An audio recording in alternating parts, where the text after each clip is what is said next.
আসসালামু আলাইকুম, স্বাগতম সকলকে AYN টিভিতে। আমি আছি মোহাম্মদ আইয়ুব আলী। সম্প্রতি এক হৃদয় বিদারক ঘটনা দেশের বিবেকে নাড়িয়ে দিয়েছে। এক কন্যা তার বাবার বিরুদ্ধে ধর্ষণের মতো ভয়াবহ অভিযোগ তোলে, যা শুনেই মানুষ ক্ষিপ্ত হয়ে ওঠে। কিন্তু পরে তদন্তে জানা যায় এই অভিযোগ মিথ্যা। মেয়েটি নিজেই অনৈতিক কাজের সাথে যুক্ত এবং বাবা সেই কাজ বন্ধ করতে চাইলে তার উপর ধর্ষণের অপবাদ দিয়ে শেষ পর্যন্ত তাকে হত্যা করে।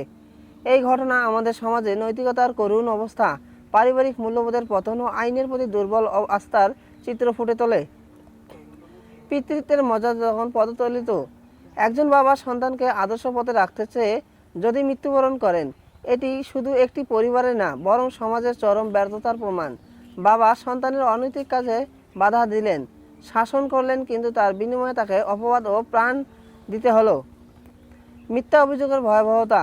ধর্ষণের মতো সংবেদনশীল ও ভয়াবহ অপরাধের মিথ্যা অভিযোগে সমাজে দুইভাবে ক্ষতি করে। প্রথমত, নির্দোষ একজন মানুষের জীবন ধ্বংস হয়ে যায়। দ্বিতীয়ত, সত্যিকারের ভিকটিমরা যখন সমাজের কাছে সন্দেহের মুখে পড়ে যায়। মেয়েটির এমন কাজ শুধু একজন পিতাকে হত্যাই করেনি, বরং নারী নির্যাতনের বিচার প্রক্রিয়াকেও প্রশ্নবিদ্ধ করেছে। নেশা, চারিত্রিক ও অবক্ষয়, বন্ধনহীন পরিবার। মেয়েটি নিয়মিত মাদকাসক্ত, অনৈতিক কাজে লিপ্ত। এসব স্পষ্টভাবে দেখিয়ে দেয় আজকের অনেক তরুণ তরুণী কি ভয়ঙ্কর মূল্যবোধহীনতায় ভুগছে। প্রশ্ন আসে, কোথায় ছিল ধর্মীয় শিক্ষা, পারিবারিক তত্ত্বাবধান, সমাজের দায়বদ্ধতা? এ ধরনের ঘটনা আমাদের চোখে আঙুল দিয়ে দেখিয়ে দেয় শুধু প্রযুক্তি, ফ্যাশন বা মুক্ততা নয়, নৈতিকতা ছাড়া কোনো প্রজন্মই সভ্য নয়। ইসলামের চোখে পিতার মর্যাদা।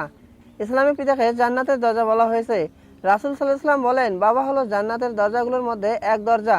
তুমি ইচ্ছা করলে সেই দরজাটি রক্ষা করো, আর ইচ্ছা করলে নষ্ট করো। সুনানে তিরমিজি। আজ আমরা সেই দরজাকেই হত্যা করছি, অপবাদ দিচ্ছি, ধ্বংস করছি। এটা শুধু দুনিয়ার অপরাধ নয়, আখিরাতের ভয়াবহ শাস্তির কারণও। করণীয় জাগরণ। পরিবারে ধর্মীয় শিক্ষা ও নৈতিক অনুশাসন ফিরিয়ে আনতে মিথ্যা অভিযোগের জন্য কঠোর শাস্তির ব্যবস্থা করতে হবে।